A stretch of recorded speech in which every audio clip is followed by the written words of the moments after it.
Saudara, sekitar 45 menit yang lalu, Presiden Joko Widodo telah melantik Menteri Kominfo, kemudian beberapa nama yang menduduki atau menjabat sebagai wakil menteri dan juga anggota Dewan eh, Pertimbangan Presiden begitu. Lalu bagaimana perombakan dari atau reshuffle dari kabinet ini? Kita juga akan berbincang bersama pakar komunikasi politik, ada Ibu Lely Aryani yang sudah bergabung bersama kami meskipun secara daring. Selamat pagi, Bu Lely. Apa kabar? Salam sehat selalu, Ibu.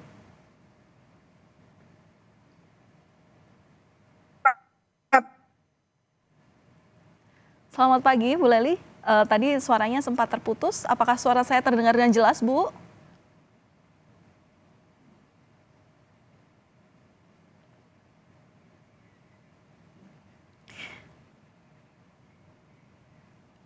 Saudara, Halo?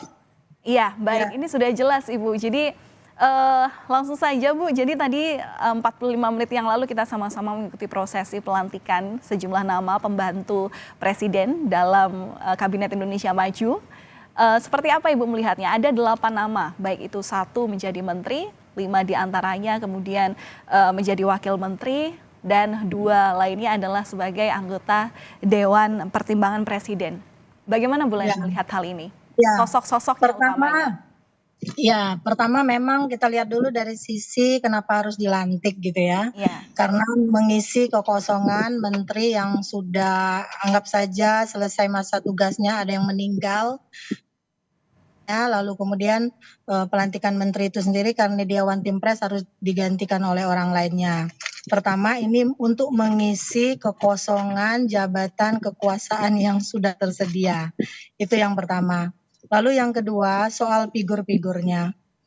Tadi di pengantarnya Mbak Palen juga mengatakan salah satunya Mas Ari Budi misalnya itu baru pertama kali seorang tim sukses lah katakanlah relawan kan tim sukses ya, bagian dari kelompok kepentingan yang kemudian menduduki jabatan positioningnya sebagai sebelumnya wakil menteri lalu menjadi menteri. Ini ya. memang baru pertama kalinya, tapi saya kira ini nanti akan menjadi model gitu loh. Di pemerintahan ke depan akan ada tim sukses yang juga akan bergiat sedemikian rupa karena dia memang menginginkan positioning tertentu. Intinya sebenarnya orang-orang yang bergerak dalam kelompok kepentingan hal semacam itu. Kalau tidak menjadi menteri, kalau setingkat kepala daerah, biasanya mereka juga akan direkrut. Meskipun dia PNS, dia bergerak secara diam-diam.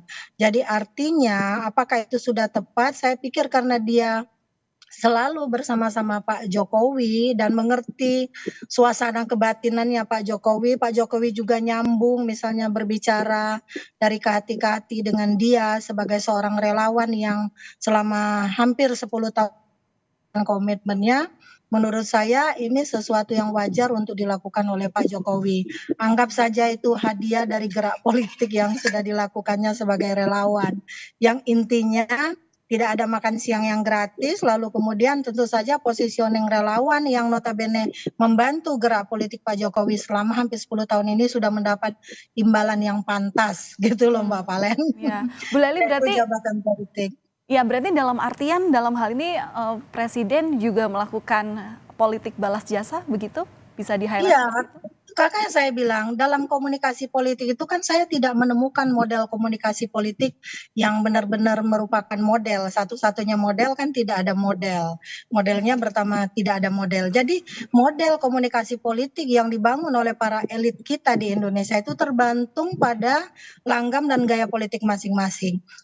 Komunikasi politik itu tidak lagi bisa dikonsepsikan sebagai linier, tapi dia bisa konvergen, sirkuler, bahkan transaksional. Jadi kata-kata transaksional yang barusan digarisbawahi oleh Mbak Palen ini adalah wujud komunikasi politik yang memang hampir berlaku di setiap tataran kekuasaan politik di tanah air ini, termasuk di level kepala daerah.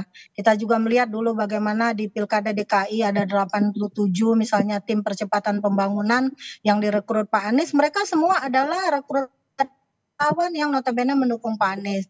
Demikian juga waktu zamannya Pak SBY. Pak SBY juga kan yang menjadi menteri itu adalah merupakan orang-orang kepercayaannya yang pastinya tidak mungkin menteri itu akan mengangkat orang yang bisa menyikut kakinya. Ya, Jadi komunikasi politik transaksional itu juga dibangun berdasarkan kepercayaan. Jadi artinya apa yang sudah dilakukan selama ini oleh orang yang akan direkrut itu sudah membuat relasi patron klien yang sedemikian kuat. Artinya ada kepercayaan dari si elit sebagai si patron karena dia punya kekuasaan, kedudukan, jabatan, wewenang, dan juga si klien yang punya kesetiaan, komitmen, dukungan itu yang sudah bisa teruji, baru kemudian mereka akan direkrut. Jadi tidak akan mungkin para pemilik kekuasaan itu akan merekrut orang-orang yang bakal menusuk dalam lipatan, ibaratnya menggunting dalam lipatan. Jadi dia ingin aman membangun jejaringnya, menegakkan usahanya sehingga menjadi sebuah model komunikasi politik yang katakanlah mungkin dibangun atas dasar relasi patron klien, tapi Ya. intinya semuanya bersifat transaksional Ya, menurut saya. oke.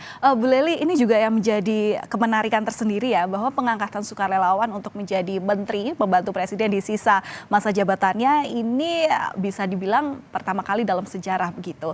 Tapi kalau melihat dampak dari dunia perpolitikan di Indonesia seperti apa? Istilahnya kan banyak partai yang juga mendukung Presiden Jokowi untuk kemudian bisa menjabat di 2 periode begitu ya Bu ya.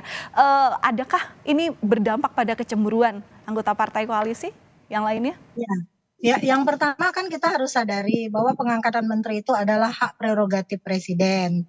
Artinya sepanjang presiden itu nyaman terhadap figur tertentu, yang pastinya dia juga sudah menghitung nih berapa jumlah yang bisa mewakili partai koalisi pendukungnya yang mendukung Pak Jokowi selama ini. Entah itu partai yang mana saja. Saya kira semuanya sudah terakomodasi loh Mbak Palen. Artinya Mas Ari Budi juga adalah sebelumnya wakil menteri, artinya juga mengakomodasi relawan.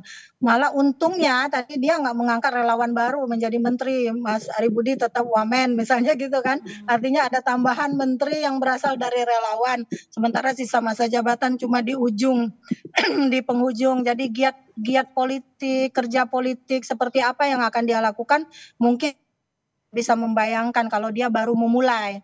Nah, karena ini relawannya sudah pernah menjadi wamen, meskipun bidang kerjanya berbeda, boleh jadi dia sudah punya punya pengalaman dalam menjalankan kekuasaan politik, sehingga dia juga mungkin membaca situasi, belajar tentang persoalan apa yang terjadi di Kementerian Kominfo karena jabatan barunya adalah di dan sekarang ada tambahan wamen misalnya gitu kan, sehingga dia kerja politiknya juga menjadi lebih ringan. Yang saya kritik juga kenapa harus ada wamen ya gitu ya. Harusnya ya udahlah cukup aja menteri sementara jabatannya tinggal 1 tahun lagi. Nah ini yang mungkin nanti efektif tidaknya mungkin akan ada evaluasi bagi pemerintahan selanjutnya bukan bagi pemerintahan saat ini gitu. Oke, baik. Tentu harapan kita bersama adalah bagaimana para sosok terlantik ini kemudian bisa mempertanggungjawabkan posisi dan kepercayaan presiden untuk membantu sedemikian rupa meskipun waktunya memang cukup sebentar, mungkin kurang dari 1 tahun. Dan Terima kasih. kata kuncinya Mbak Palen jangan bermasalah lagi di Iya, sisa masa jabatan itu saja. iya itu harapan kita bersama ya Bu ya. Terima kasih Bu Terima Lely kasih Aryani sama-sama. sudah berbagi informasi bersama kami di Breaking News Kompas TV. Kita ketemu lain waktu Bu. Salam sehat selalu untuk Ibu dan juga keluarga. Terima kasih.